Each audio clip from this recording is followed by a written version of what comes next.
Durante muito tempo, a única luz que conhecíamos vinha do céu. De dia, o sol. À noite, um número incontável de estrelas. E desde o início, nossos ancestrais acreditavam que o sol e as estrelas eram celestiais, de outro mundo. E eles estavam certos. Temos observado as estrelas por milhares de anos. Mas até pouco tempo, não conseguíamos entender muito bem nossa conexão com o cosmos. Mas agora, nossa visão astronômica está mais aguçada. Podemos ver mais longe e com mais nitidez. Podemos observar objetos que são invisíveis aos olhos humanos. Nossa visão, cada vez mais aprimorada, nos permitiu realizar grandes descobertas, revelando um universo impressionante e maravilhoso. O que veremos a seguir são as 13 maiores descobertas da astronomia.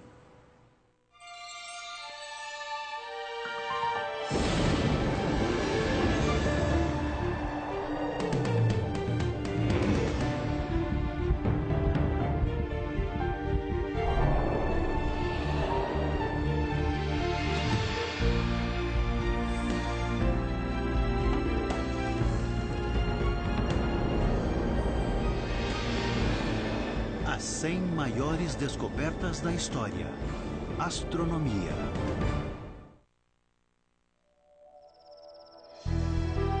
Os planetas se movem. Nossa primeira grande descoberta aconteceu ao longo de séculos, quando os primeiros seres humanos observavam cuidadosamente o céu em lugares como este, nos desertos vazios e sem nuvens do sudoeste americano, no Oriente Médio, na África e na América do Sul. Entre estes antigos astrônomos, os mais importantes foram os mesopotâmicos. Eles consideravam os objetos no céu como deuses e construíam torres gigantescas para poder testemunhar o nascer e o pôr do sol, a lua e as estrelas.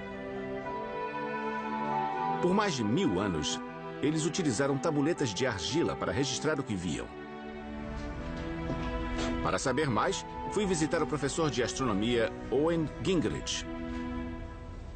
Este é um exemplo de uma destas tabuletas de argila. Tente ler. Essas pessoas escreviam com letras bem pequenas. Eu fiquei muito surpreso quando uma pessoa entrou no meu escritório, pegou esta peça e começou a ler. E que língua é esta?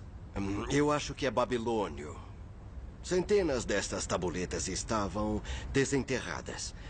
Entre estas centenas de tabuletas estava uma chamada de Vênus de Amizāduqa. Amizāduqa. Bom, na verdade, ele foi um rei babilônio muito antigo, dos séculos 16 ou 17 antes de Cristo. E esta tabuleta registra o movimento do planeta Vênus. É o mais antigo registro que temos do movimento de um planeta. E o que os babilônios faziam com essa informação? Alguém sabe? Bom, era um país em que os rios Tigre e Eufrates podiam ter várias enchentes imprevisíveis. E o firmamento, em contraste, era tão maravilhosamente estável. Então, um tipo de astrologia se desenvolveu para tentar entender a ordem do cosmos, observando o céu e esperando talvez que essas configurações fornecessem algumas pistas sobre o que iria acontecer aos governantes terrestres lá embaixo. Então, eles começaram a registrar presságios, certos acontecimentos ruins, digamos politicamente. Como eram as estrelas no céu? Os planetas estariam na mesma disposição na próxima vez em que algo terrível acontecesse? Depois que os mesopotâmicos realizaram seus primeiros registros, os gregos deram o próximo passo. Alguns astrônomos gregos fizeram uma viagem à Mesopotâmia para descobrir o que estava acontecendo por lá. E parece que eles trouxeram alguns registros sistematizados. Isso acabaria fornecendo a base para elaborar uma teoria matemática sobre o movimento dos planetas. A partir de suas observações, os gregos desenvolveram uma visão do sistema solar que permaneceria pelos próximos 2000 anos. Os planetas se moviam. Sim, mas ao redor da Terra. Nossa próxima grande descoberta faria esta crença cair por terra. Terra se move. Estamos no ano de 1543. Um homem de 70 anos está morrendo. Seu nome? Nicolau Copérnico. Ele era médico e advogado de profissão, mas por quase 40 anos também foi astrônomo amador. Uma prática que o levou a desafiar uma das crenças mais fundamentais e sagradas de seu tempo. Quando jovem, Copérnico estudou o céu e descobriu que o sistema geocêntrico dos gregos falhava ao prever o movimento planetário. Ele começou a se perguntar se a própria Terra não estaria em movimento.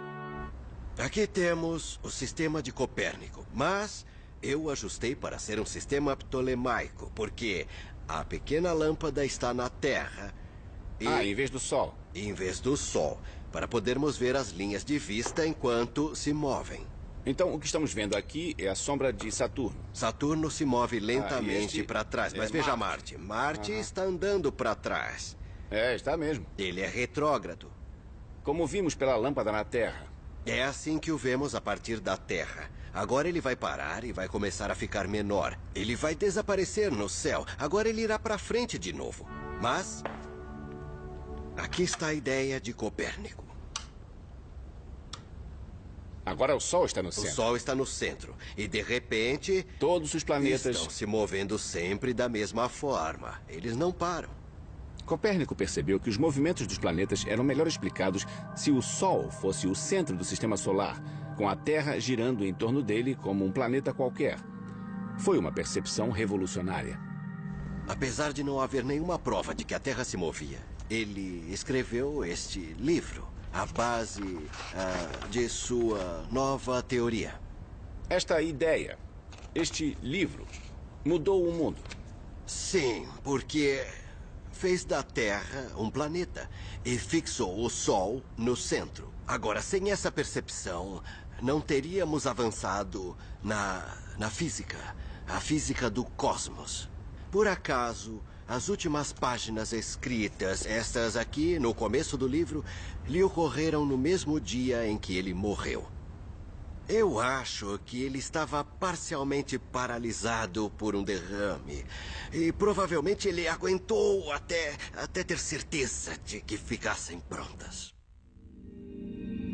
As órbitas planetárias são elípticas.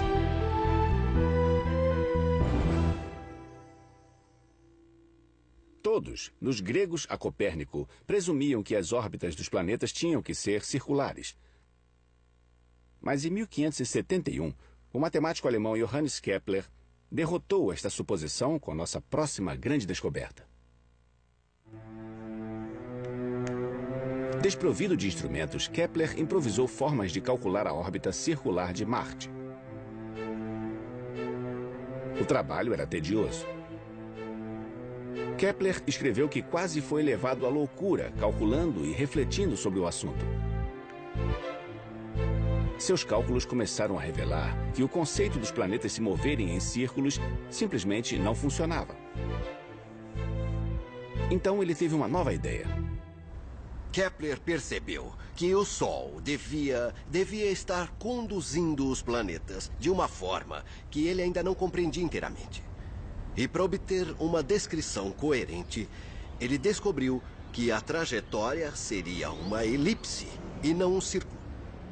Com este insight revolucionário, Kepler inventou o primeiro método de prever com precisão o movimento dos planetas e das estrelas através do firmamento.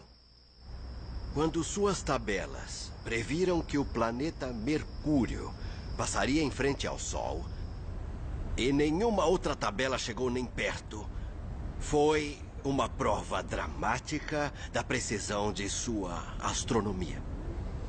Ela ligava os movimentos dos planetas solidamente ao Sol. Este foi um ponto muito importante que ajudou a enfatizar a ideia de que o sistema heliocêntrico de Copérnico realmente possuía uma importância física.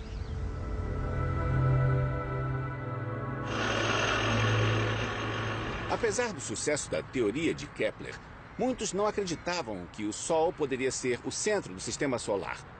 Mas o golpe de misericórdia na antiga crença viria de um homem que, assim como Kepler, preferia usar provas obtidas pela observação para sustentar suas teorias. E este homem era Galileu Galilei.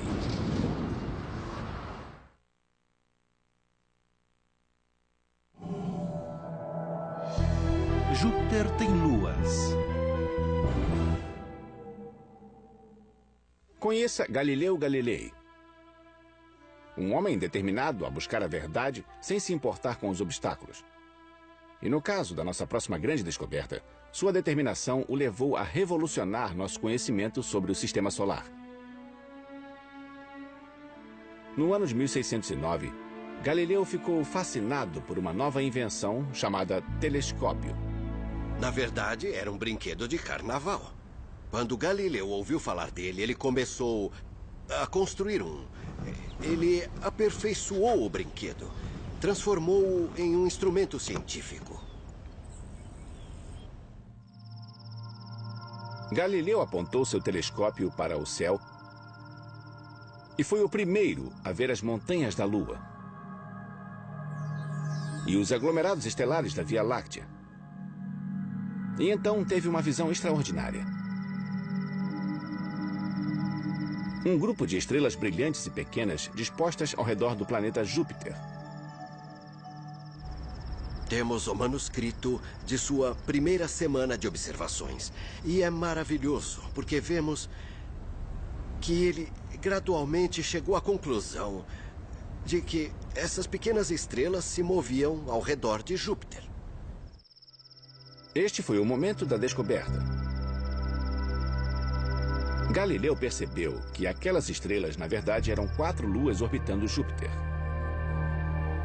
Ele então percebeu que estes pontos em movimento estavam orbitando um planeta. Eu costumo dizer que ele inventou os satélites. Você pode dizer, espere aí, eles estavam lá? Como ele poderia ter feito isso?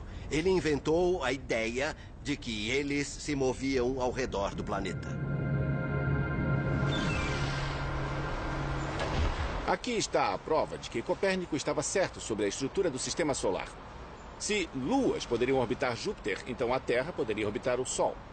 E a descoberta de Galileu demonstrou que o conhecimento em astronomia só poderia avançar por meio da observação. Uma teoria só poderia ser viável se fosse sustentada por fatos, como nossa próxima grande descoberta.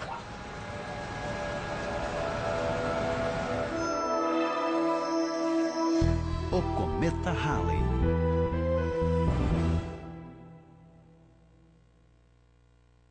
Durante séculos, os cometas foram considerados arautos do mal. No fim da Idade Média, a passagem de um cometa inspirava medo e terror. Mas o cientista renascentista Edmund Halley, como Galileu, estava interessado em fatos, não em superstição.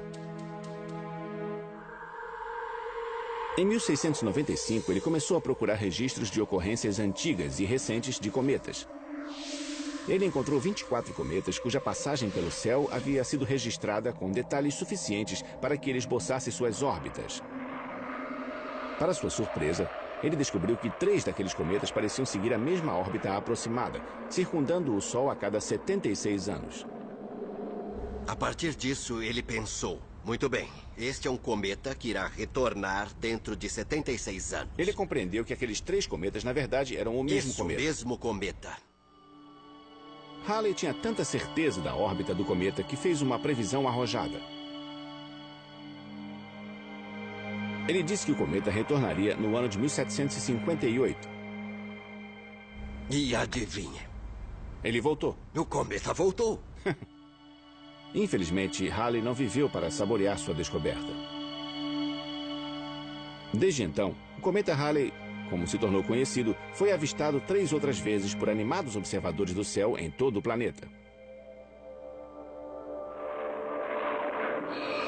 Não mais um mau presságio, a descoberta do cometa de Halley se tornou um marco na história da astronomia, substituindo uma crença supersticiosa por uma compreensão científica e racional do universo físico.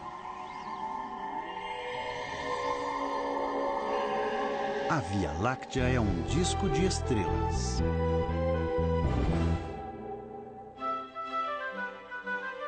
No século XVIII, William Herschel foi um músico clássico cujo amor pela astronomia fez com que desistisse da música e voltasse sua atenção para o firmamento, preparando o terreno para nossa próxima grande descoberta. Quando ele descobriu que o preço de um telescópio de refração era salgado demais para o seu bolso, ele decidiu construir um. Ele se tornaria o mais fabuloso e preciso construtor de telescópios de sua época. Ele utilizava seus telescópios para analisar metodicamente o céu, catalogando tudo que via. Ao vasculhar o céu, ele se deparou com um objeto que parecia ligeiramente diferente, e era um novo planeta. Ah, é mesmo? E que planeta era esse? Era o próximo planeta depois de Saturno, o planeta Urano. Urano foi o primeiro planeta a ser identificado em mais de 3.500 anos. Mas encontrar um novo planeta não era nada, se comparado ao objetivo mais ambicioso de Herschel. Ele construiu um poderoso telescópio de 6 metros, depois dividiu o céu em segmentos iguais e começou a contar sistematicamente as estrelas em cada quadrante. Era uma tarefa minuciosa e monumental. Lentamente, a contagem de estrelas de Herschel começou a revelar algo extraordinário. A Via Láctea era muito maior do que se pensava. Era um gigantesco disco de estrelas. Alguns quadrantes estavam abarrotados de estrelas. Um deles, sozinho, continha mais de 250 mil estrelas. Outras áreas mais remotas eram praticamente vazias. A descoberta de Herschel foi uma revelação. Este é um modelo razoável da Via Láctea como a conhecemos agora. Mas Herschel só observou uma área deste tamanho, não é? O que Herschel observou era uma área minúscula, talvez deste tamanho. Então era uma parte bem pequena de toda a Via Láctea. Mas mesmo aquela pequena parte modificou o estudo da astronomia. A descoberta de Herschel revelou que nosso sistema solar era apenas uma ilha em um imenso universo em expansão.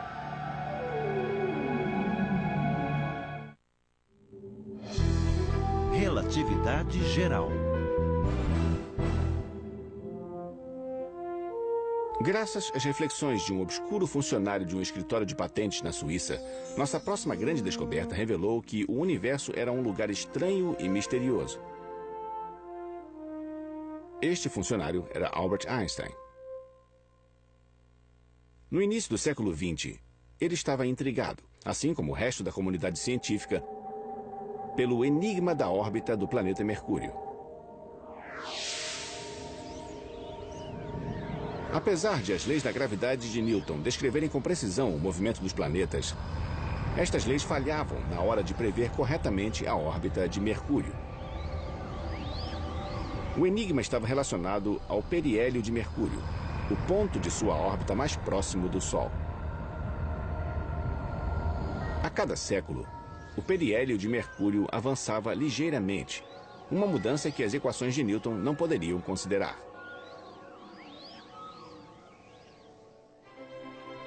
Em uma atitude arrojada e estarrecedora, o jovem Einstein propôs sua própria teoria para explicar o enigma da órbita de Mercúrio. E durante o processo desenvolveu uma teoria que refinaria as leis da gravidade de Newton. Michio Kaku é físico teórico da Universidade da cidade de Nova York. Newton dizia que a gravidade viajava instantaneamente através do espaço. E, para Einstein, esse era o ponto fraco da teoria de Newton. Ele precisava de uma teoria que pudesse explicar a gravidade, ele precisava de uma teoria que pudesse explicar a aceleração, o zigue-zague e o movimento circular. Devia haver ondas, ondas de gravidade, e a gravidade leva tempo para realizar sua mágica. Para se propagar. Para se propagar. Então, se o Sol desaparecesse, levaria 8 minutos para que nos dessemos conta desse fato, até mesmo a gravidade viaja à velocidade da luz. Einstein precisava de um novo conceito que explicasse isso, e esse conceito era a curvatura do espaço. O próprio espaço era curvo, e é por isso que os objetos se movem. Einstein acreditava que seu conceito do espaço curvo era responsável pela alteração da órbita de Mercúrio. Einstein chamou esta ideia de teoria da relatividade geral. Imagine uma cama elástica e coloque uma bola de boliche no meio da cama elástica. A bola afunda na cama elástica. Agora atire uma bola de gude ao redor da cama elástica. A bola de gude irá orbitar ao redor da bola de boliche. A distância, olhando para baixo, Newton diria que existe uma força instantânea invisível atraindo a bola de gude para a bola de boliche. Mas Einstein diria que não há força. Não há atração. Há somente a cama elástica. E por que a bola de gude estaria orbitando ao redor da bola de boliche? Porque a cama elástica está atraindo a bolinha. Então, por que estou sentado nessa cadeira? Não é porque a gravidade me prende ao chão, mas porque o espaço me empurra em direção ao planeta Terra. A ideia de que o próprio espaço se distorcia em decorrência da massa era estranha demais e muitos não a aceitaram. Então, um eclipse solar deu aos cientistas a oportunidade perfeita de colocar à prova a teoria de Einstein. Fotografias foram tiradas das estrelas antes do eclipse e depois dele. Estas fotos foram então comparadas com as imagens tiradas durante o eclipse. Elas mostram que a posição das estrelas na foto do eclipse voltava-se ligeiramente para dentro, curvando-se quando a luz das estrelas passava pelo campo gravitacional do Sol. A teoria da relatividade geral de Einstein estava certa. Sua nova grande descoberta abalou o mundo. A relatividade geral emociona qualquer pessoa que já tenha analisado essas equações. Essas equações eram bem maiores, mas respondiam a questões eternas que nos intrigaram desde a primeira vez em que olhamos para o céu noturno e nos fizemos a pergunta: o que tudo isso significa? O universo está se expandindo. A relatividade geral demonstrou que o espaço era mais misterioso do que qualquer um poderia imaginar. Qualquer um, menos Einstein, é claro. Para obter uma compreensão mais nítida deste extraordinário universo, os astrônomos precisavam de mais dados coletados por observação. E isso exigia telescópios maiores e mais potentes, como o que levou à nossa próxima grande descoberta.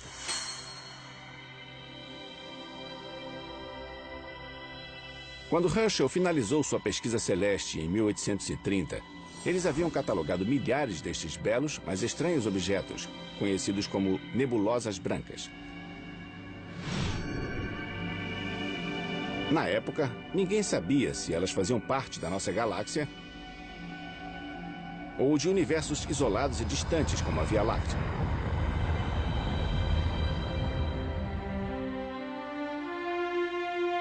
Em 1924, o astrônomo Edwin Hubble estava estudando as estrelas em várias destas nebulosas, utilizando um telescópio refletor de 100 polegadas no Observatório Monte Wilson, na Califórnia.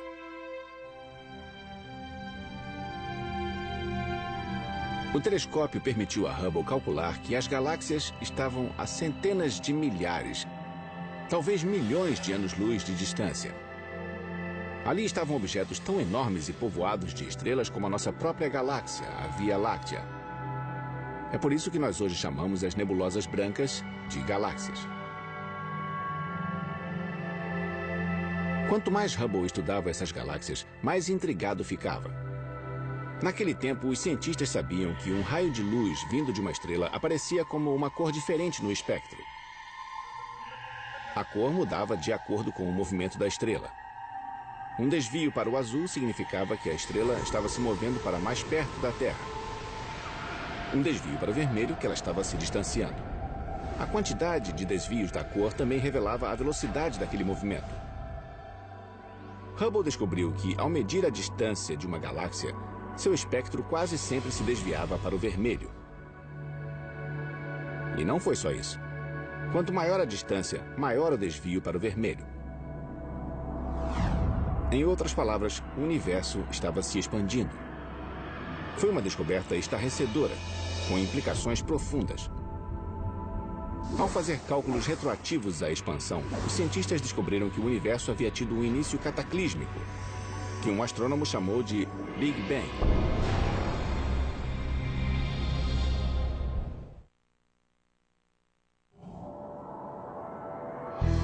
A Via Láctea emite ondas de rádio.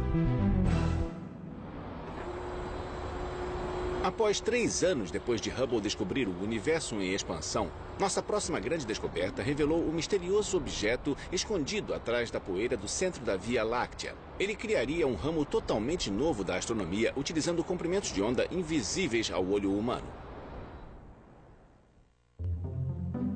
Em 1930, o físico Carl Jansky tinha apenas 25 anos e trabalhava para os laboratórios Bell em Holmdel, Nova Jersey.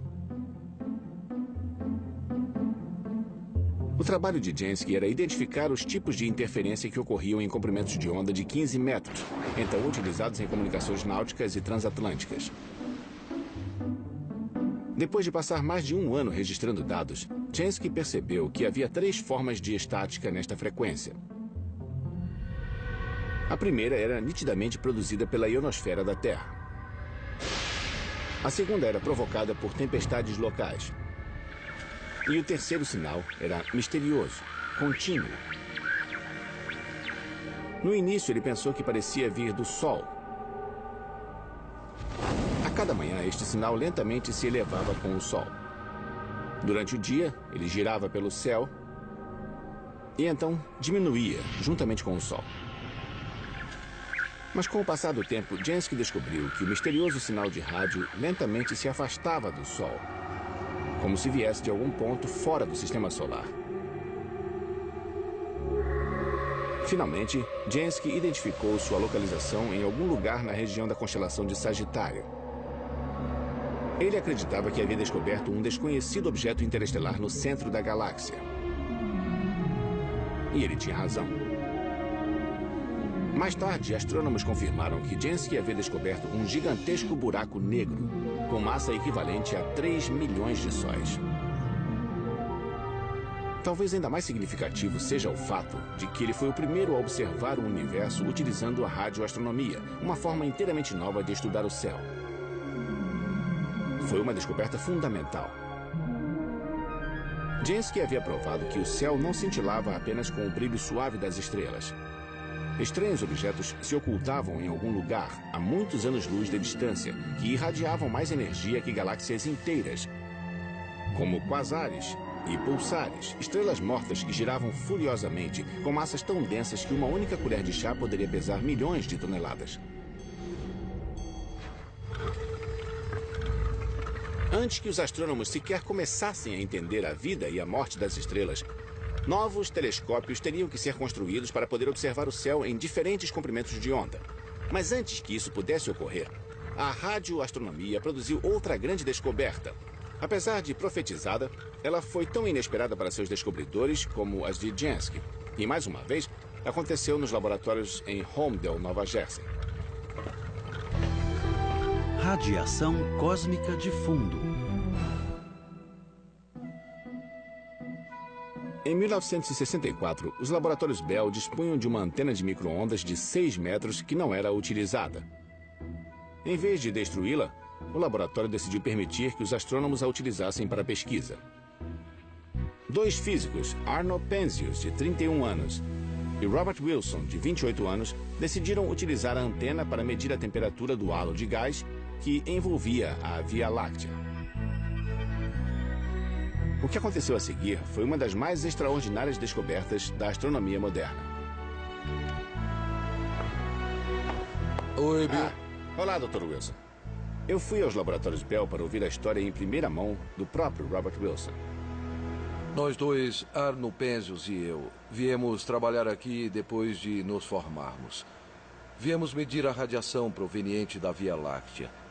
E é aí que entra esta antena, porque poderíamos desprezar a radiação que vinha da Terra.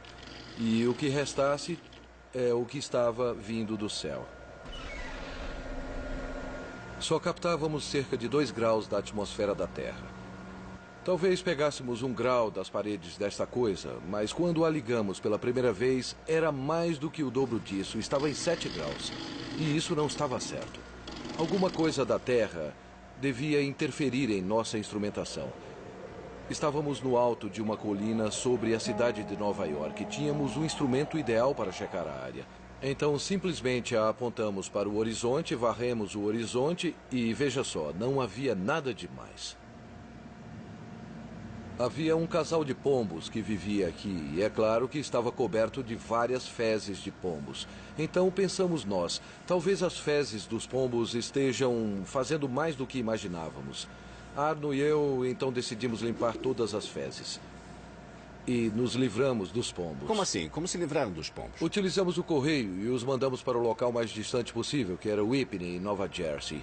Para um criador de pombos que disse, esses pombos não prestam, e o soltou. Alguns dias mais tarde, eles voltaram. 65 quilômetros e eles voltaram. Então, nosso técnico trouxe uma arma e... E isso deu certo, não é? Eu não estava aqui, eu não vi, mas também não resolveu o nosso problema. Ainda tínhamos 3, 4 graus a mais. Começamos a ficar perplexos, porque... Sabe, nós acreditamos na física. Estava vindo de algum lugar. Podíamos calcular o que a antena estava fazendo se não fosse este barulho excessivo.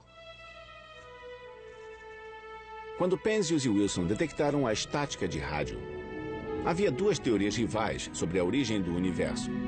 Havia a teoria do Big Bang, sustentada pelo universo em expansão de Hubble, e havia a teoria do estado estacionário, que defendia um universo atemporal, sem começo nem fim, expandindo-se eternamente. Quando um amigo soube o que Penzias e Wilson haviam descoberto, ele sugeriu que procurassem alguns cosmologistas da Universidade de Princeton, que defendiam a teoria do Big Bang. Eles acreditavam que uma grande explosão havia deixado uma débil fosforescência térmica no universo, traços do calor da própria explosão detectável em todo o firmamento. E eles estavam prestes a conduzir pesquisas para tentar medir esta fosforescência. Nós os convidamos para cá. Eles vieram e analisaram o que havíamos feito e imediatamente concordaram que havíamos medido o que eles estavam se preparando para fazer. E o que esta descoberta significa? Bom, significa que vivemos no universo do Big Bang e que estamos vendo a radiação emitida 300 mil anos após a grande explosão. Em muitos casos, quando há uma mudança de paradigma na ciência, leva uma geração para as pessoas aceitarem. Mas neste caso, acho que o mundo estava pronto para ela. A humanidade sempre se perguntou sobre a sua origem. Existem histórias religiosas em todas as civilizações já encontradas, e acho que temos a resposta definitiva. Nós viemos de uma grande explosão.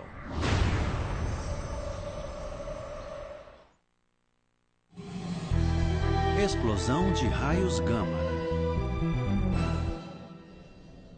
O advento da era espacial prenunciou uma era de ouro da astronomia, que ainda prevalece atualmente. Esta era de ouro, estranhamente, não teve início no espaço, mas em um momento decisivo nas relações da Guerra Fria, que também contribuíram para a nossa próxima grande descoberta. Em 1960, apesar de um tratado de proibição de testes nucleares, a União Soviética recusou o acesso de inspetores às suas instalações nucleares. Como resultado, os Estados Unidos decidiram monitorar os soviéticos, desenvolvendo um sistema de satélites em órbita capaz de detectar explosões de raios gama produzidas por explosões nucleares. Como os detectores dos satélites podiam ser orientados tanto para cima quanto para baixo, os cientistas decidiram usá-los para observar se as supernovas produziam raios gama quando explodiam. Entre 1969 e 1972, eles detectaram evidências de 16 curtas explosões de raios gama espalhadas pelo céu. Só havia um problema. Nenhuma das explosões guardava uma correlação com quaisquer eventos conhecidos ligados às supernovas. E o mistério se aprofundou. Durante as próximas 2 décadas, os astrônomos detectaram uma média de uma explosão de raios gama por dia. Mas cada explosão acontecia tão rápido que os astrônomos não conseguiam mirar o telescópio em sua direção a tempo. Finalmente, os astrônomos começaram a solucionar o enigma com a ajuda do telescópio espacial Bepo-Sax, projetado especificamente para detectar explosões curtas de raios X e gama, identificando sua localização com precisão. Em 14 de dezembro de 1997, o Beposax localizou uma explosão de raios gama, o que levou às primeiras fotografias de uma explosão em comprimentos de onda diferentes dos raios gama. Para sua surpresa, os astrônomos descobriram que a explosão havia ocorrido em uma galáxia há 12 bilhões de anos-luz, uma das explosões mais poderosas do universo. Desde então, dezenas de explosões de raios gama foram documentadas de forma similar, todas tão poderosas e distantes como esta. Seja como for, a descoberta das explosões de raios gama mais uma vez nos mostrou que, ocultos pelo véu da atmosfera terrestre, estão objetos que não são apenas estranhos e de difícil compreensão, como buracos negros, pulsares e quasares, mas também são letais. Hoje, as explosões de raios gama podem ser a possível causa dos antigos eventos de extinção que assolaram a Terra. O cientista Sir Arthur Eddington certa vez afirmou: o universo não é apenas mais estranho do que imaginamos, é mais estranho do que somos capazes de imaginar. Ele deve ter se inspirado nas explosões de raios gama, no universo em expansão ou na teoria geral da relatividade. Também acabou se tornando a descrição perfeita da nossa próxima grande descoberta. Planetas orbitam outros planetas.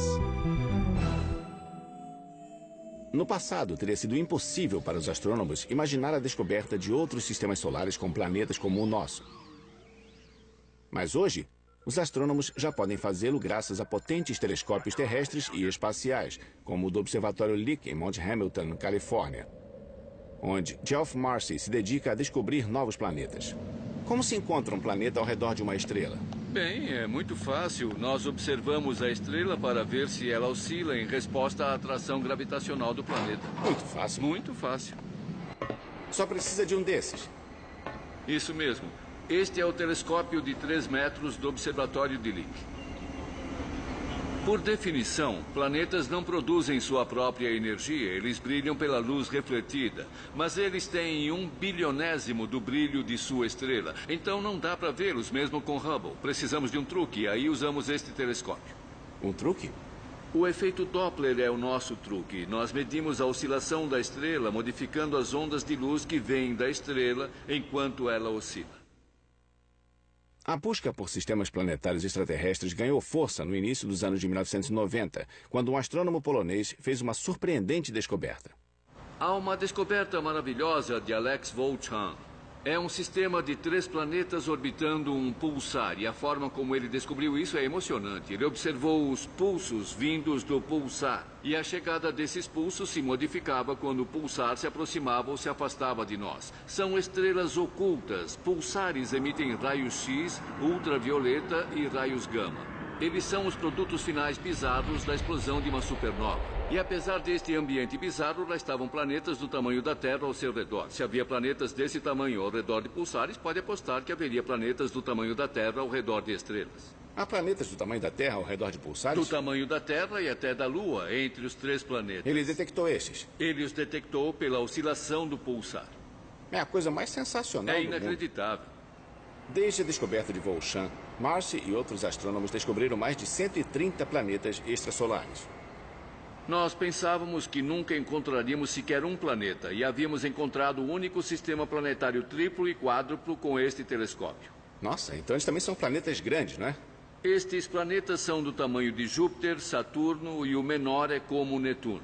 É, um pequeno Netuno. Foi realmente emocionante. Encontramos planetas do tamanho de Júpiter, mas mesmo estes eram pouco maiores que a Terra. Enquanto planetas do tamanho da Terra ainda não forem encontrados, a busca continua. Como você escolhe uma estrela para observar? Nós tentamos escolher estrelas mais ou menos parecidas com o nosso Sol, algumas com mais massa, outras com menos, mas já adultas ou mais velhas, porque já assentadas.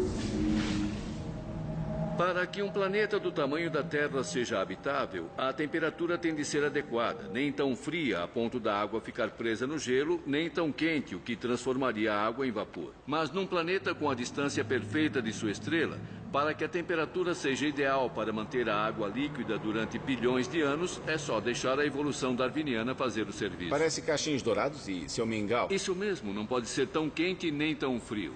Nós adoraríamos encontrar um assim. Um planeta como a Terra que pareça azulado, o que nos diz que há água em sua superfície, com uma análise espectroscópica da atmosfera que nos diga que há oxigênio, dióxido de carbono, nitrogênio e talvez metano. Não se pode ter uma atmosfera com oxigênio e metano, a menos que haja vida produzindo oxigênio por fotossíntese e o metano por pântanos e bovinos que produzam este gás. Então, se encontrarmos oxigênio e metano, encontraremos vida. É mesmo? Será tão simples assim? Há céticos, e eu sou um deles, mas procuramos os melhores sinais e identificadores. E uma atmosfera como a da Terra, com oxigênio, metano, nitrogênio, dióxido de carbono, não pode haver nada melhor para indicar vida. Suponha que você tenha um telescópio, um dispositivo sensível o suficiente para encontrar um planeta como a Terra. Você o apontaria para algumas das estrelas em que vocês já identificaram planetas? Com certeza. Os Júpiteres e os Saturnos que temos encontrado são os sinais. Eles indicam sistemas que podem abrigar terras, especialmente se houver um Júpiter longe o bastante de sua estrela, o que permitiria uma terra na zona habitável ao redor daquela estrela. O que fez você perseguir planetas em outras estrelas? Bem, lembro que quando era criança eu pensava, será que existem outras terras lá fora? E se houver, elas seriam habitáveis? E se sim, haveria vida nesses planetas, especialmente vida inteligente? Nós humanos adoraríamos saber, estamos sozinhos no universo? Existem outros planetas como a Terra, planetas habitáveis? Existem outras criaturas lá fora que pensam e sonham e também estão nos procurando? No final, acredito que nós, humanos, estamos tentando encontrar nossas origens no espaço, quimicamente e biologicamente, entre as estrelas. O universo está acelerando. Quando o universo se expandiu depois do Big Bang, é razoável pensar que a atração gravitacional de toda a matéria deveria arrastar todo o material em expansão, levando à diminuição dessa expansão. Mas quanto o universo estava desacelerando? Na década de 1990, o telescópio espacial Hubble possibilitou que equipes de cientistas respondessem a essa questão, estudando a intensidade luminosa de um tipo especial de explosão estelar chamado supernova tipo 1A. Eu visitei o Laboratório Nacional Lawrence Berkeley, em São Francisco, para falar com o astrofísico Saul Perlmutter, que encabeçava o projeto de cosmologia da supernova. Então, o que você descobriu? Nós começamos a fazer medições para tentar descobrir quanto o universo em expansão estava desacelerando. Quando vimos os primeiros dados, pensamos, bem, isso é engraçado, parece que o universo não está indo mais devagar. Mas tudo bem, também estamos certos que já fizemos todos esses testes, calibragens e confirmações. E achamos que quando tivéssemos todos os números checados e analisados, este efeito iria desaparecer. Talvez tivéssemos que consertar um sinal em algum lugar. É um sinal de menos que isso deveria mesmo, ser demais. alguma coisa bem trivial. E checamos os passos do processo. E aos poucos chegamos a um ponto em que pensamos, este efeito não está desaparecendo. Esta é a resposta correta. Parece mesmo que o universo está acelerando. E por que isso é tão importante? Esta aceleração do universo não tem cabimento. Entendemos bem que todas estas forças estão no universo e que todos estes objetos também estão. E foi uma das primeiras vezes em que nos deparamos com algo que não podíamos prever. E agora estamos tentando compreender o que tudo isso significa. Venha, eu vou lhe mostrar um pouco do que estamos fazendo. Por que ele está acelerando? Bom, esta é a questão. Todos estamos doidos para saber a resposta. E um jeito de pensar sobre isso é que se você tenta uma forma tão estranha de energia, capaz de atravessar o espaço, ela pode realmente acelerar o universo enquanto a gravidade tenta desacelerá-lo. E nós a chamamos de energia escura para refletir o fato de que não sabemos o que é. É um mistério. É completamente bizarra. Não temos ideia do que seja. Queremos realizar estudos para saber o que ela poderia ser. O que precisamos fazer agora é reunir dados que irão pulverizar as diferentes respostas. E onde vão obter esses dados? O grande objetivo que estamos atrás é um projeto que você pode ver aqui. Um projeto de satélite. O projeto que temos aqui foi chamado de SNAP, sigla em inglês para Sonda de Aceleração das Supernovas. Será um novo telescópio espacial com um campo de visão muito grande. Então, em vez de olhar o universo por um buraco de fechadura, vamos olhar para ele por uma bela janela. Agora eu vou mostrar no que estamos trabalhando. Achamos que isso pode nos ajudar a descobrir por que o universo está acelerando e o que a energia escura realmente é. Aqui temos o SNAP, que esperamos poder lançar num futuro não muito distante. Ele será posicionado em um local além da Lua. Deste ponto vantajoso, é possível medir o histórico da expansão com tantos detalhes que poderemos realmente ver as pequenas mudanças que ocorrem da desaceleração para a aceleração. Veja bem, quando o universo era bem denso e coeso, a gravidade era mais importante e desacelerava a expansão. Ao continuar expandindo, mesmo cada vez mais devagar, isso mudou. A gravidade se tornou menos importante que a energia escura, que então assumiu e começou a acelerar a expansão. Então, queremos descobrir exatamente como esta mudança ocorreu. E isso irá nos dizer quais possíveis teorias diferentes estariam certas para explicar a energia escura. Sempre expandindo. Mas isso aí. lentamente estão acelerando. Exatamente. E é onde estamos agora. Então, a questão é... Ele desacelera e algo estimula. Ou ele desacelera, sofre uma oscilação e então decola. Entende como essa transição funciona?